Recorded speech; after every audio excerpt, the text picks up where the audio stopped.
Hai semua, kita kenaikan yang luar biasa banget. Misalnya nih, Bitcoin tuh naik sebesar 450% sepanjang tahun 2020. Ethereum juga naik lebih dari 1000% nih dalam 1 tahun terakhir. Terus ada juga Yearn Finance nih, yang sempat mencapai rekor sampai 650 juta rupiah. Dari yang tadinya tuh cuma sekitar 10 juta rupiah doang. Kenaikannya tuh sampai 6.400% nih, cuma dalam waktu 3 bulan.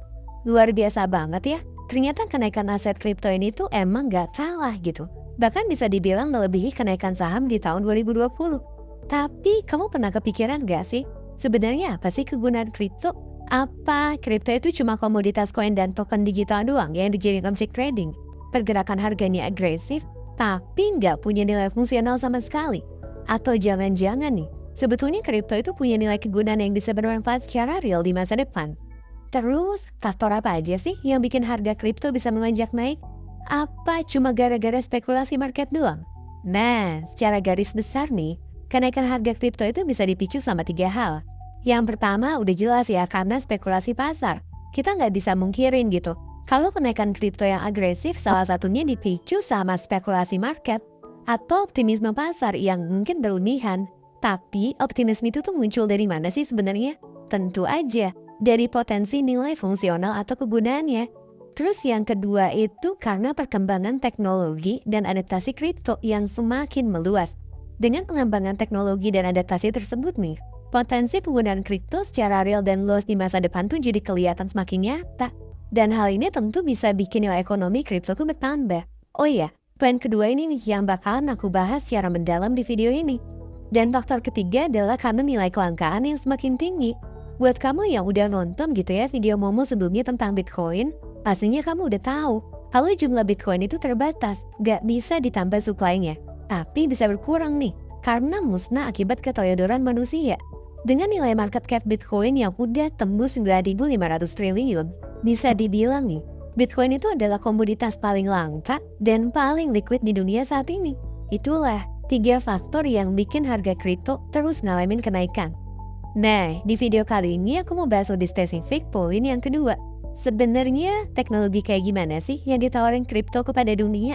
Sederhananya nih, teknologi kripto itu bisa memperdekakan semua bentuk layanan digital di dunia tanpa harus dikuasain atau dikendalin sama sebuah perusahaan, institusi, atau bahkan negara. Biasanya nih, sebuah layanan digital itu kan dibikin sama perusahaan gitu ya, yang mempekerjakan para programmer. Nah, layanan itu tuh bisa dinikmatin sama penggunanya karena ya emang dikelola sama perusahaan tersebut. Perusahaan itu tuh ngasih tarif layanan kepada users dan perusahaan itu tuh bisa bayar maintenance server ke penyedia jasa kayak Amazon atau Alibaba supaya layanan itu tuh bisa tetap hidup. Sekarang gimana ceritanya kalau para programmer ini bisa bikin layanan digital yang bisa dinikmati langsung sama para users tanpa harus dikelola sama perusahaan dan gak perlu pakai server tunggal? Nah, teknologi kripto dengan nama blockchain itu bisa bikin jaringan server yang terpencar-pencar di seluruh dunia dan dioperasiin sama jaringan komputer rumahan. Dengan begitu nih, program apapun yang dibikin di jaringan blockchain itu tuh bisa berjalan tanpa perlu dikuasain atau dikendalin sama perusahaan ataupun lembaga tertentu. Emangnya program kayak gimana sih yang bisa dibikin di dalam blockchain? Sebetulnya ya bisa apa aja. Misalnya layanan-layanan jasa keuangan, kayak layanan simpan pinjam, asuransi, pencairan warisan, perdagangan aset, dan lain-lain. Loh, tapi kan semua layanan itu udah tersedia gitu ya dengan mekanisme tradisional kayak perbankan, sekuritas, dan lain-lain. Ya emang bener, layanan itu tuh udah banyak tersedia.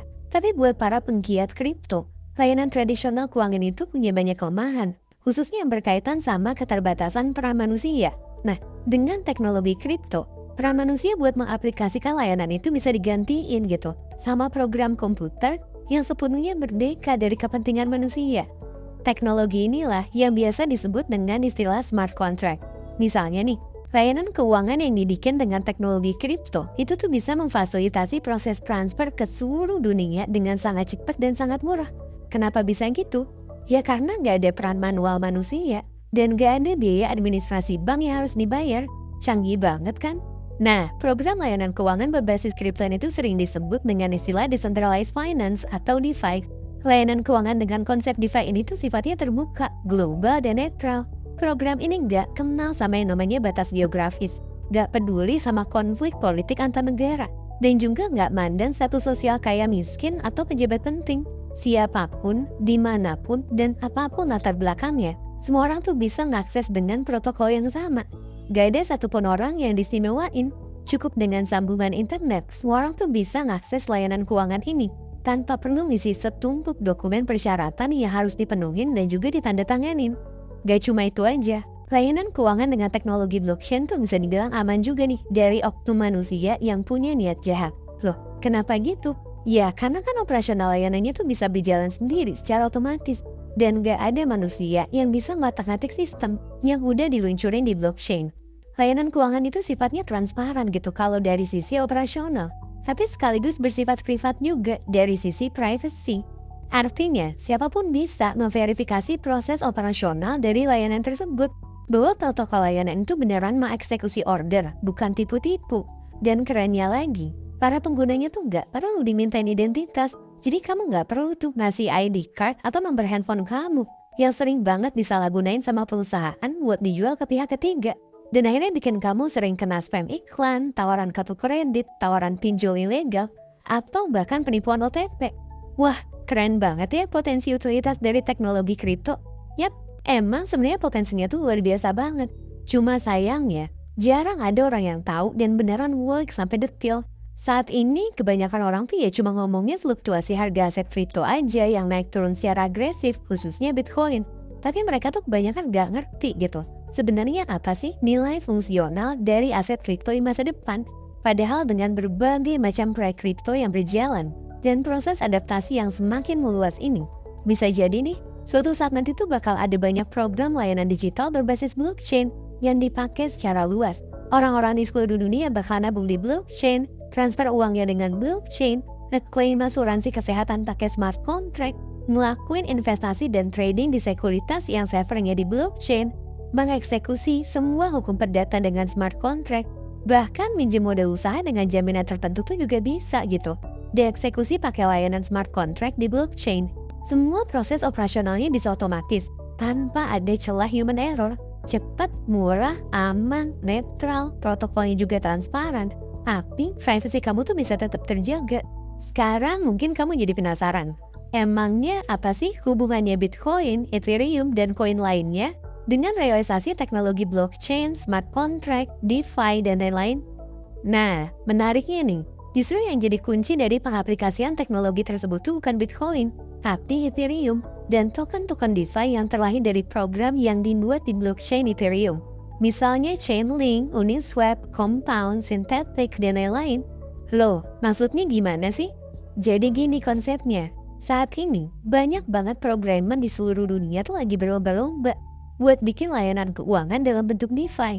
Mereka tuh bikin layanan tersebut bukan di server-server yang dibikin sama perusahaan kayak Amazon atau Alibaba, tapi pakai blockchain Ethereum sebagai basis servernya. Blockchain Ethereum ini tuh bisa terus hidup dan aktif sebagai server, soalnya ada ribuan miners di seluruh dunia yang pakai komputer rumahnya buat nambang Ethereum, sekaligus jadi jalur lintasan server buat data transfer program-program yang udah dibikin. Nah, para programmer yang bikin layanan itu bakalan butuh Ethereum buat bisa nerbitin program mereka di blockchain Ethereum. Karena buat bisa nerbitin program tersebut, mereka tuh harus bayar gitu ke para miners dalam bentuk Ethereum. Begitu juga dengan users yang nantinya tuh bakal pakai layanan ini. Kalau mereka pengen jalanin programnya, mereka harus bayar gitu. Istilahnya gas fee dalam bentuk Ethereum.